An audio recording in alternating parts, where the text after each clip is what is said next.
جو سکیل ہے تباہی کا وہ اتنا بڑا ہے کہ اگر یہ تباہی کسی G7 ملک کے اندر بھی آتی تو اسے بھی اسے سنبھالنے میں کچھ وقت لگتا، کیونکہ کسی بھی ملک کے پاس اتنے انتظامی وسائل نہیں ہوتے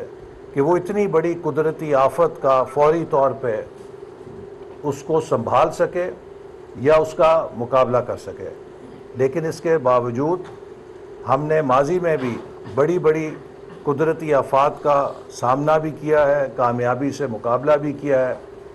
یہ دیکھ کر مجھے بہت اطمینان ہے کہ پوری معاشرے میں، پوری سوسائٹی میں لوگ ان لوگوں کا درد محسوس کر رہے ہیں، اور پوری قوم کمر بستہ ہے کہ ہم اپنے ان بہنوں اور بھائیوں کی مدد کریں گے جو اس وقت سیلابی صورتحال سے گزر رہے ہیں۔ اس سیلاب نے جہاں لوگوں کو ان کی املاک کو نقصان پہنچایا،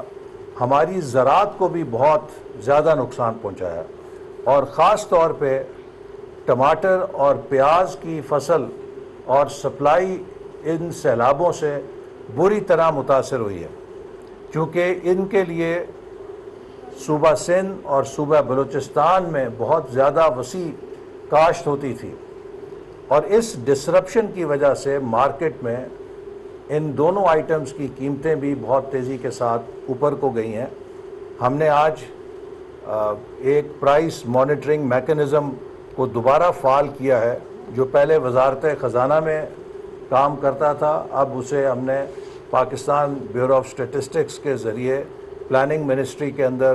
قائم کیا ہے، اور اس کمیٹی کے ذریعے ہم ہفتہ وار ملک کے اندر قیمتوں کا جائزہ لیں گے۔ ہم نے صوبائی حکومتوں سے بھی کہا ہے کہ وہ ذخیرہ اندوزی اور منافع خوری پہ کڑی نظر رکھیں، اور تمام ڈپٹی کمشنرز کو ہدایات کریں کہ وہ کولڈ سٹوریجز کا سٹاک لیں، تاکہ یہ پتہ چل سکے کہ کسی کولڈ سٹوریج میں کوئی غیر معمولی سٹاک تو نہیں کر رہا، ذخیرہ اندوزی تو نہیں کر رہا، اور اگر کوئی اس مشکل وقت میں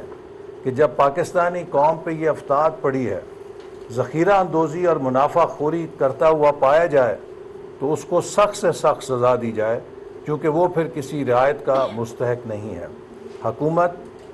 ٹماٹر اور پیاز کی جو کمی پیدا ہوئی ہے اس کو افغانستان اور ایران سے امپورٹ کرنے کے لیے فوری طور پہ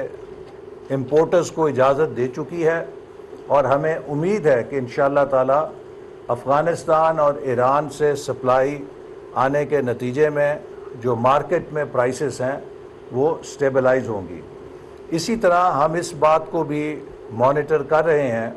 کہ ڈالر کے مقابلے میں روپیہ مستحکم ہونے کے بعد وہ آئٹمز کہ جو امپورٹ ہوتے ہیں ان میں عوام کو وہ فائدہ دیا جاتا ہے یا نہیں دیا جاتا۔ اگر ڈالر کے مقابلے میں روپیہ 215 پہ آ گیا ہے تو قیمتیں اگر 240 کی سطح پہ ہی رکھی جا رہی ہیں یا رکھی جائیں تو اس کو بھی ہمیں نوٹس لینا پڑے گا۔ اور ایڈیبل آئل جو کہ عالمی مارکیٹس میں سستا ہو گیا ہے، تو گھی کی قیمت اگر جو عالمی منڈیوں میں سستی ہوئی ہے، اگر کنزیومرز کو وہ سستی نہ ملے تو یہ بھی ایک وائلیشن ہے جو کہ بزنس لا اور ایتھکس کی ہے۔ اور اس کے لیے میں امید کرتا ہوں کہ اس مشکل کی گھڑی میں جب پاکستانی قوم نہایت مشکلات سے گزر رہی ہے، تو جو ہمارے گھی مینوفیکچررز ہیں وہ عالمی منڈیوں میں جو قیمت کم ہوئی ہے اس کا پورا حصہ جو ہے کنزیومرز کو پاس آن کریں گے، تاکہ لوگوں کے لیے بنیادی آئٹمز جو ہیں افورڈیبل ہوں۔